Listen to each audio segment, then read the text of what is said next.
David had a dream. It was a simple dream, really. He wanted to build a small community bookstore. Not just any bookstore, but a place where stories lived and breathed. A place where old books found new hands and young readers found old friends. This dream was his constant companion. It sat with him during quiet mornings. It walked with him on lonely evenings. He saw it clearly in his mind.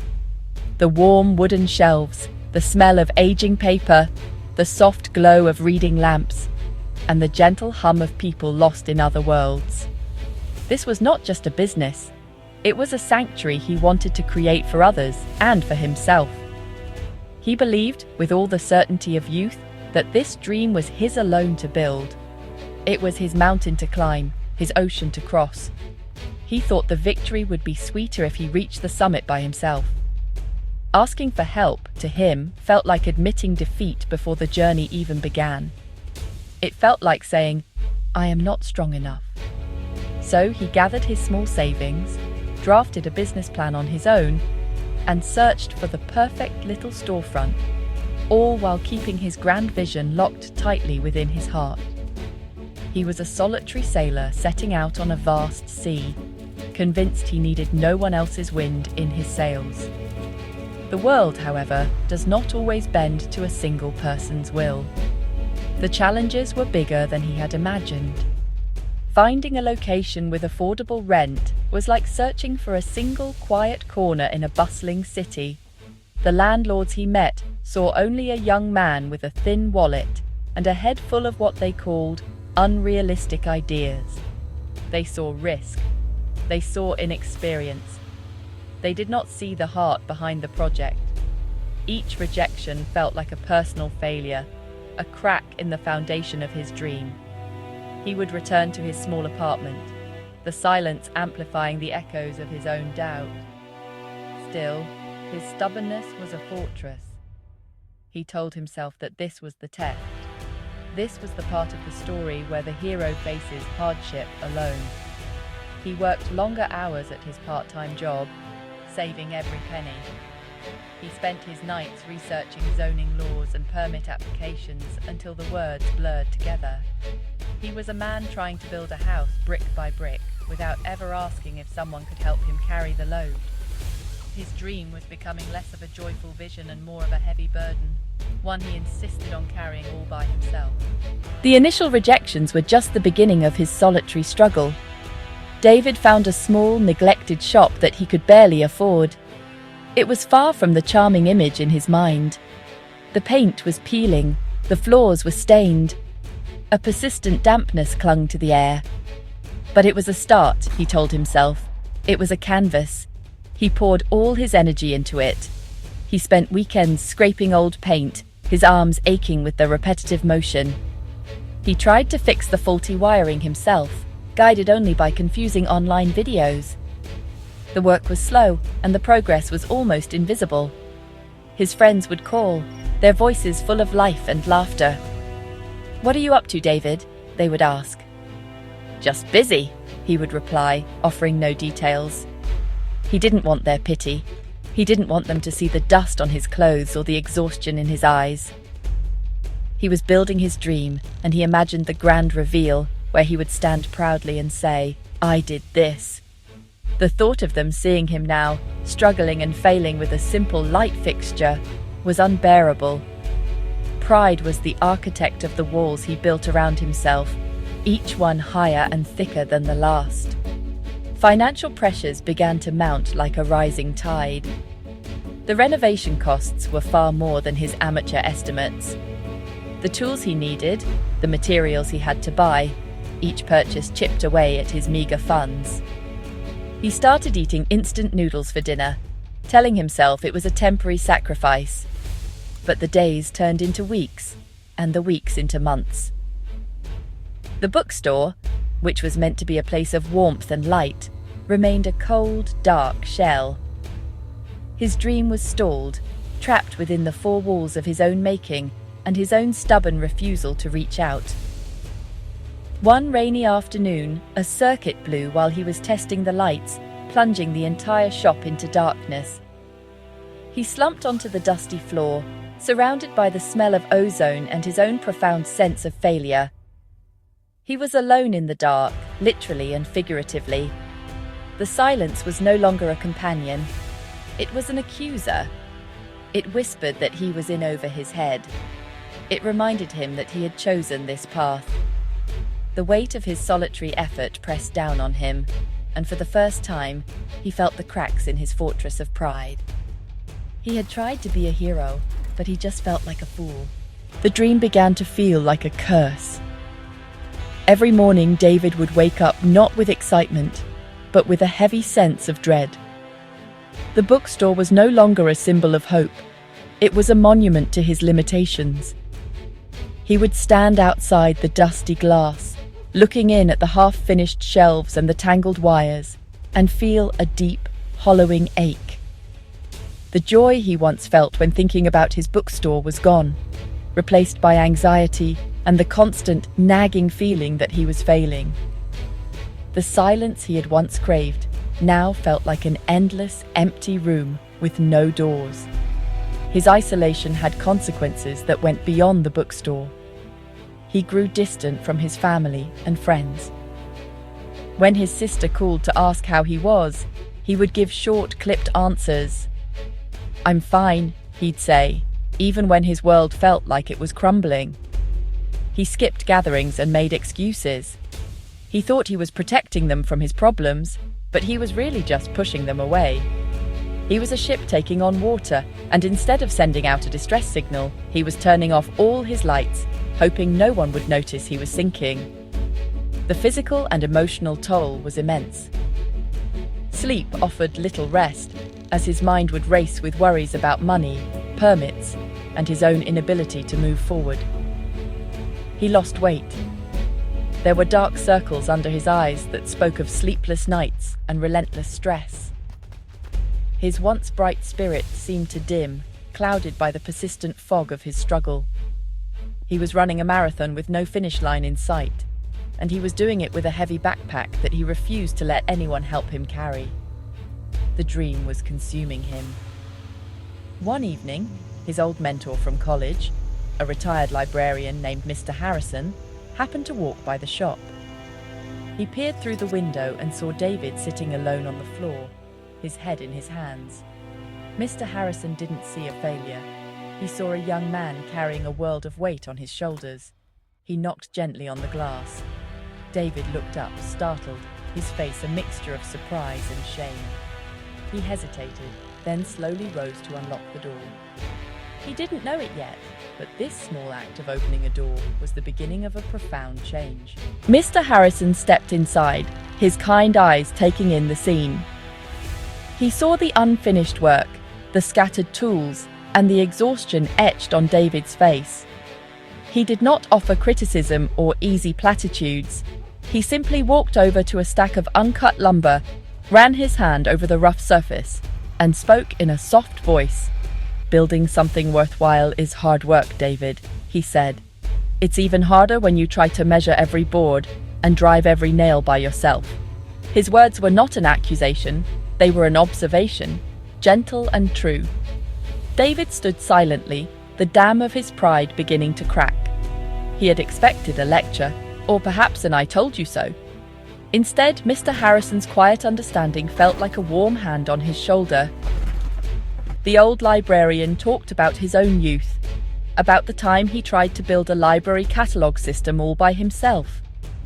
He spoke of his own stubbornness, his own failures, and the moment he finally realized that a library is not built by one person, but by a community of people who love books and believe in sharing knowledge.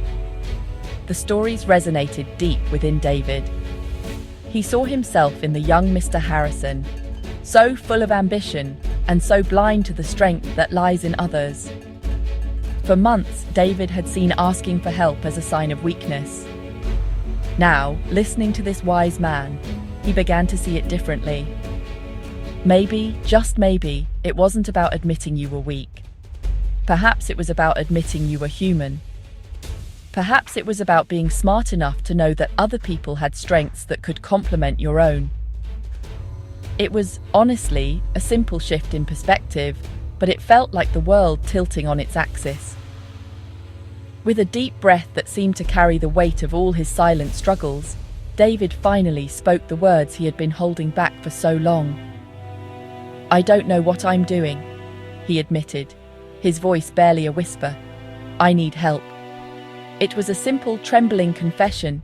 It was not a cry of defeat, but a plea for connection. In that moment of vulnerability, David was not weaker. He was stronger than he had ever been. He had finally put down the heavy burden of his pride and asked someone to help him carry the dream. Mr. Harrison smiled, a gentle, knowing smile. He didn't say, "It's about time." He simply said, "Good. That's the first step. Now, who do we know who loves books as much as we do?" The word "we" was a lifeline. David was no longer an I struggling alone. He was part of a we. That evening, they sat on upturned buckets, and Mr. Harrison helped David make a list. Not a list of tasks, but a list of people. He knew a retired carpenter who loved poetry. He knew an electrician who was a fan of science fiction. He knew a group of students who needed volunteer hours and loved graphic novels.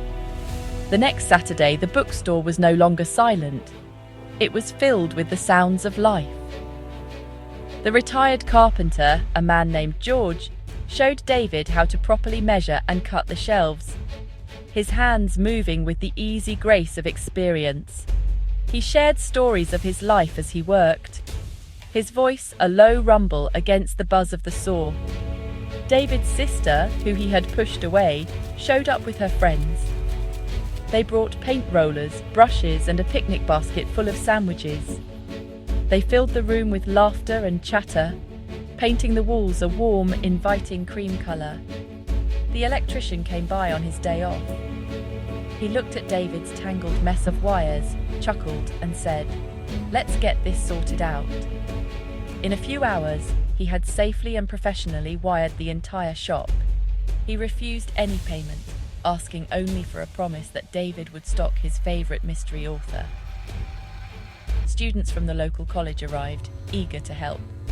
They organised the small inventory of books David had collected, cleaned the windows until they sparkled, and designed a flyer for the grand opening.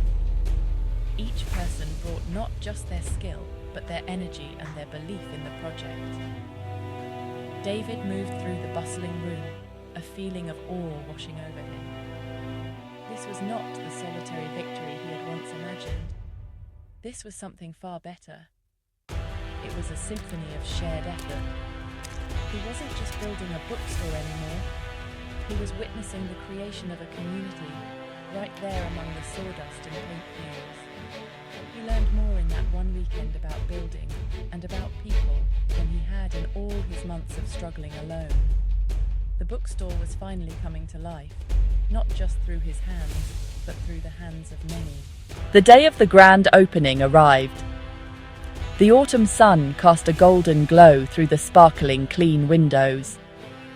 The bookstore, once a dark and damp shell, was now a haven of warmth and light. The wooden shelves, built by George's expert hands, were filled with books donated by people from the neighbourhood. The walls, painted by his sister and her friends, were a cheerful cream. The lighting, fixed by the sci-fi loving electrician, cast a soft, welcoming ambience over the entire space. The air smelled of fresh paint, old paper, and brewing coffee from a small machine donated by another new friend. The place was filled with people. Mr. Harrison stood by the door, greeting everyone with his gentle smile. George was in the history section, passionately discussing a book with a young student. David's sister was arranging pastries on a counter, beaming with pride. It was a beautiful chaos of conversation and connection. People weren't just browsing for books. They were talking to each other, sharing recommendations and laughing.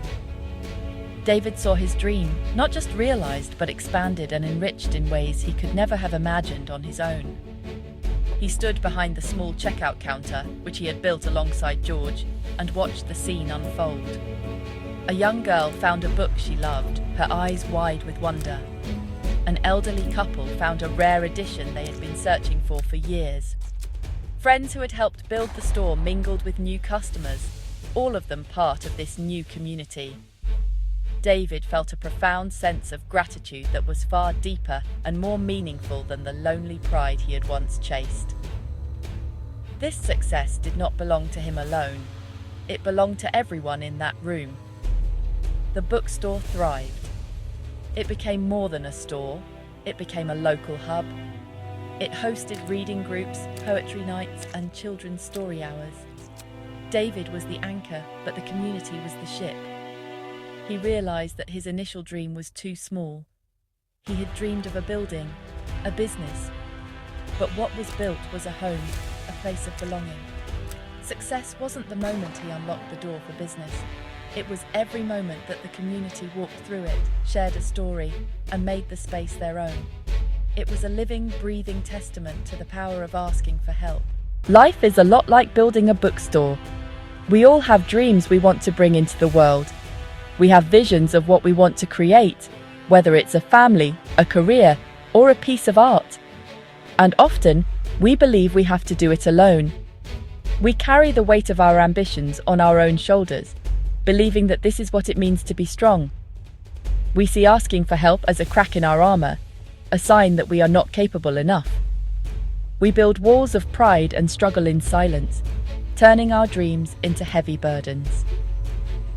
David's journey teaches us a simple but profound truth. Asking for help is not weakness. It is wisdom. It is the recognition that we are all part of a larger story. It is understanding that the person next to you has a strength you may not possess, and you have a gift they may need. True strength is not found in solitary struggle. It is found in the courage to be vulnerable, to admit you don't have all the answers, and to reach out a hand. It is the key that unlocks doors we could never open by ourselves. Think about the most beautiful things in this world. A symphony is not played by one instrument. A cathedral is not built by one stonemason. A community is not formed by one person. Our greatest achievements are almost always the result of collective effort. They are born from the moment one person turns to another and says, "I can't do this alone." That is the moment a project becomes a partnership.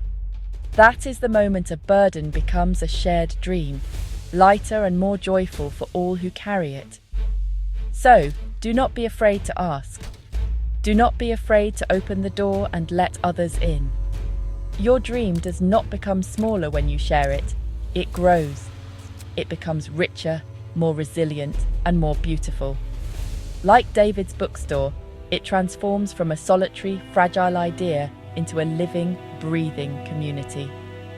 The greatest success is not standing alone at the finish line, but crossing it surrounded by all the people who helped you along the way, their hands in yours, their joy reflecting your own. That is a victory worth celebrating.